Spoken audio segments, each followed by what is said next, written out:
नमस्कार दोस्तों, स्वागत है आपके अपने YouTube channel NR education classes पर।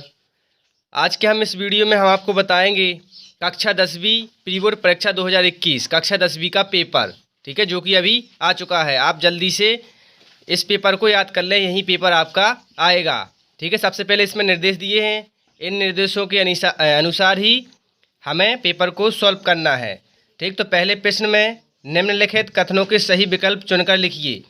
विनायक, पहले क्वेश्चन में पूछा गया है विनायक के पद लिखने वाले कवि हैं, तो इसका आंसर है सूरदास। फिर दूसरे में पूछा गया है देवगढ़ के पुराने दीवान थे, इसका आंसर है सुजान सिंह।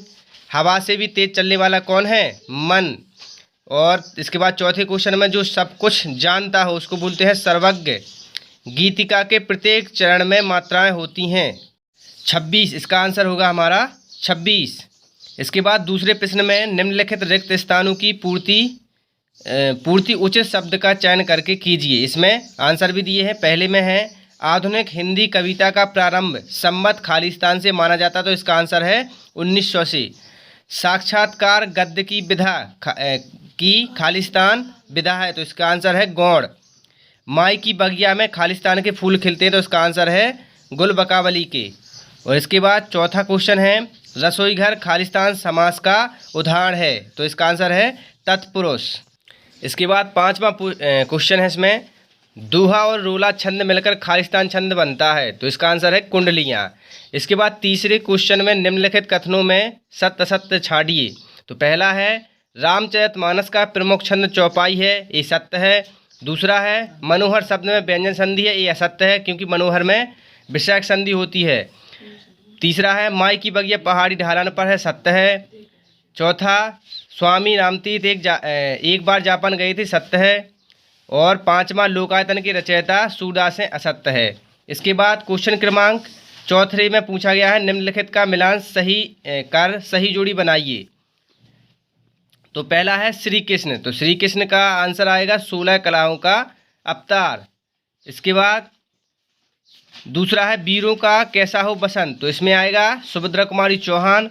दोपहर में होता है हमारा द्विगु समास। रामचरितमानस महाकाव्य है और भागनी निवेदिता का पूरा नाम होता है मार्गरेट एलिजाबेथ नोवेल।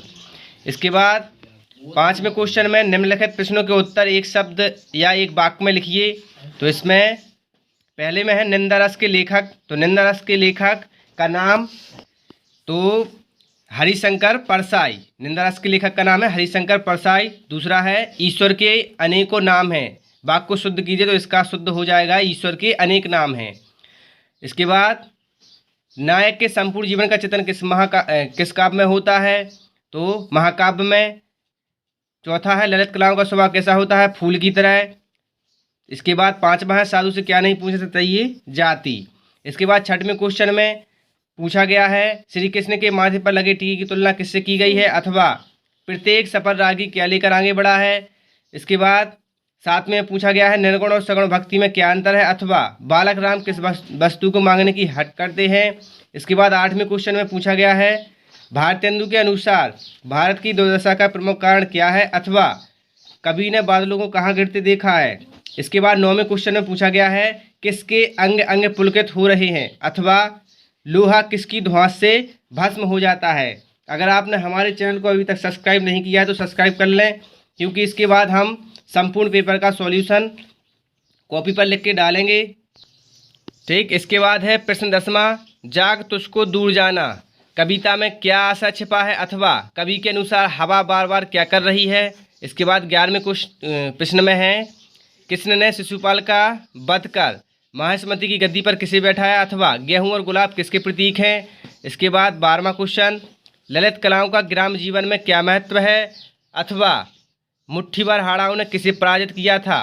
इसके बाद 13वां क्वेश्चन मातृभूमि का मान एकांकी के आधार पर वीर सिंह के चरित्र की कोई दो विशेषताएं लिखिए, अथवा परीक्षा कहानी के आधार पर सुजान सिंह के चरित्र की कोई दो विशेषताएं लिखिए।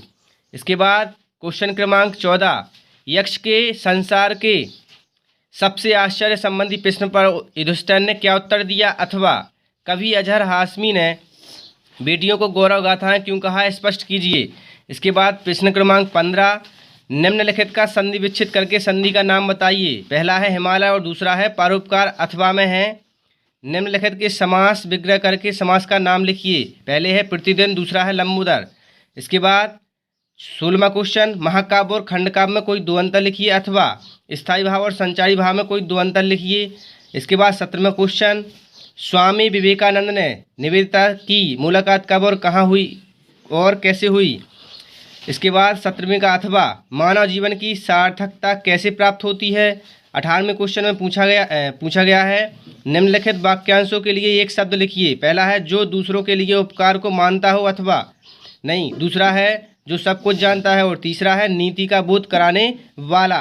अथवा में है इसके निम्नलिखित मुहावरों का अर्थ लिखकर वाक्यों में प्रयोग कीजिए। पहला है आँख का तारा होना, दूसरा है दिन रात एक करना और तीसरा है फूलाना समाना। इसके बाद 19वें क्वेश्चन में पूछा गया है वक्रोक्ति अलंकार की परिभाषा उदाहरण सहित लिखिए। अथवा में है उल्लाला छंद की परिभाषा उदाहरण सहित लिखिए। इसके बाद 20वें क्वेश्चन में चार प्रगतिवादी कवि और उनकी एक एक रचना का नाम लिखिए। अथवा में है सपोर्ट रीतिकाल की प्रमुख विशेषताएं लिखिए। इसके बाद प्रश्न क्रमांक 21, आधुनिक काल की दो विशेषताएं लिखते हुए बताइए कि इसे गद्यकाल क्यों कहते हैं अथवा रिपोर्टाज किसे कहते हैं। किन्हीं दो रिपोर्टाज लेखों के नाम लिखिए। इसके बाद प्रश्न क्रमांक 22 में पूछा गया है तुलसीदास अथवा महादेवी वर्मा की काव्यगत विशेषताएं निम्नलिखित बिंदुओं के आधार पर लिखिए। दो रचनाएं, भाव पक्ष, कला पक्ष और साहित्य में स्थान। इसके बाद प्रश्न क्रमांक 24 में आपका निम्नलिखित पद्यांश की व्याख्या संदर्भ सहित कीजिए। ठीक है, तो आपको इसकी संदर्भ से प्रसंग और व्याख्या करनी है। ठीक है, अथवा में यदि है। इसके बाद प्रश्न क्रमांक 25 में निम्नलिखित में से किसी एक गद्यांश की संदर्भ प्रसंग सहित व्याख्या कीजिए। ठीक, ये आपके दो गद्यांश दिए गए हैं। इसके बाद प्रश्न क्रमांक 26 में दिया है निम्नलिखित आपठित गद्यांश को पढ़कर नीचे लिखे प्रश्नों के उत्तर दीजिए। ये आपका गद्यांश दिया है। और प्रश्न क्रमांक 27 में आपकी पत्र आया है और अथवा में स्नानांतरण का प्रमाण पत्र यानी कि टीसी की एप्लीकेशन आई है। और प्रश्न क्रमांक 28 में आपको निबंध लिखना है। ठीक है, ये है आपका संपूर्ण हिंदी का पेपर जो प्री बोर्ड परीक्षा में पूछा जाएगा। धन्यवाद।